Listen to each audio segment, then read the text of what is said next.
Hello and welcome back to my channel. My name is David Novak. I'm going to read a handful of poems by the Portuguese poet Florbela Espanca from this anthology of Lisbon poets. I'll show you her picture.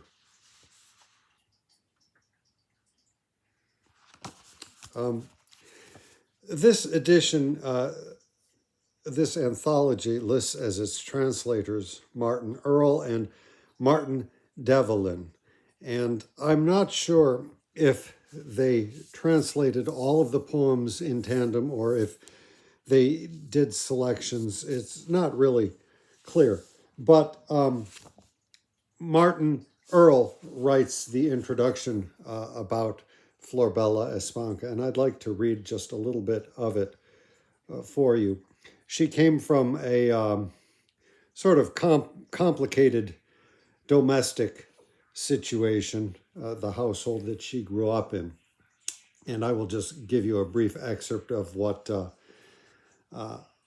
Martin Earl has to say by way of introduction. Her father only recognized paternity of Florbela well after her death by suicide on her 36th birthday. It was the poet's feminist, revolutionary, and at times arch-romantic content composed in tight Petrarchan sonnets which so astonished the literary world of Lisbon, where she moved to study law, one of only 7 women at the university. There she suffered miscarriages, was divorced a second time, began to show signs of mental illness, and continued to write the astonishing sonnets that had begun to make her famous. Imagine Sylvia Plath enfolding her angry, love-scorched sensibility into the precise strictures of the Italian form, each word perfectly set, like an opal in its bezel of grief. Then add Rilke's metaphysical realism. Ein jeder Engel ist schrecklich. Every angel is terrifying. And finally, the immediacy of Emily Dickinson's pocket dramas, at every turn dueling death.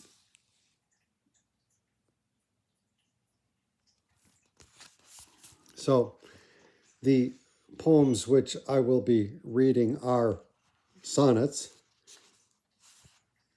and I've picked out a selection of 4 of them. These are not literal translations, and I would like to have something a little bit more literal along the lines of that book I've shown before, the poem itself, edited by Stanley Burnshaw. She was not included in that book. So I'll just give you the sonnets. The first one in the Portuguese is titled Amar, and in the English it's To Love.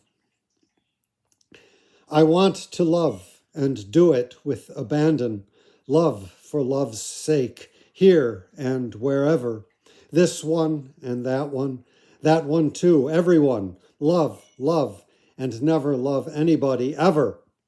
Remember, forget, it doesn't matter. Hold on or let go. Is it bad? Is it good? Love someone forever. It's understood whoever says that is a liar.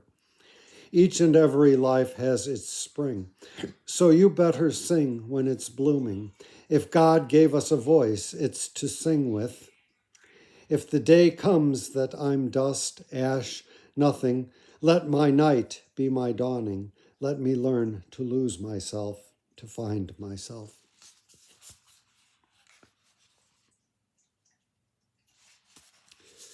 The next sonnet is titled Voluptuousness. In the divine immodesty of youth, in that pagan ecstasy that defeats destiny, in the vibrant thrumming of anxiety, I give you my body promised to death. the shadow between the lie and truth, the cloud that dragged the north wind. My body, I carry a heavy wine within. My voluptuous kisses are wicked and uncouth. I carry vermilion dahlias between my thighs. They're the sun's fingertips when I embrace you, stuck in your chest like lances. And the light arabesques as my body flies around you, wraps you in a Dantean circle like a cat in voluptuous dances.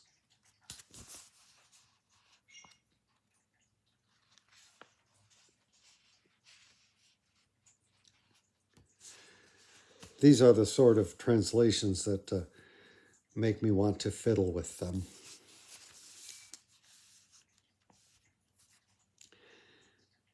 Next one is titled The Verses I Made for You. These rare verses, they're beautiful, in my mouth ready to give to you. To you I offer what I chisel, the marble from Paros I hew. They have velvet dolors, dear. They're like pale silk on fire. These rare verses, they're sheer, made to make you as mad as a hatter. Love, I'll wait if you'll permit me. A woman's mouth is always pretty if she holds her tongue. I love you, though I never kissed you. And in that kiss, dear, I've kept from you. I'm holding the prettiest verses ever sung.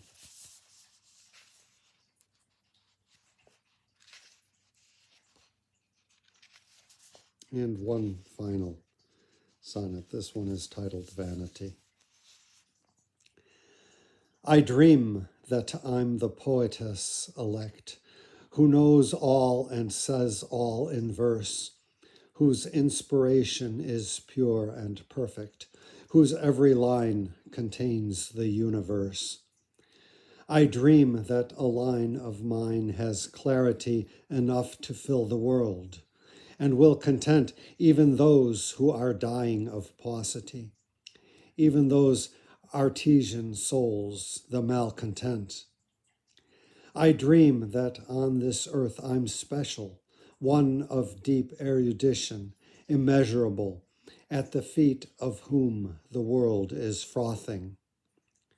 And the more sky high, the more aerial, when finally I reach the sky and sail, I wake from my dream and am nothing.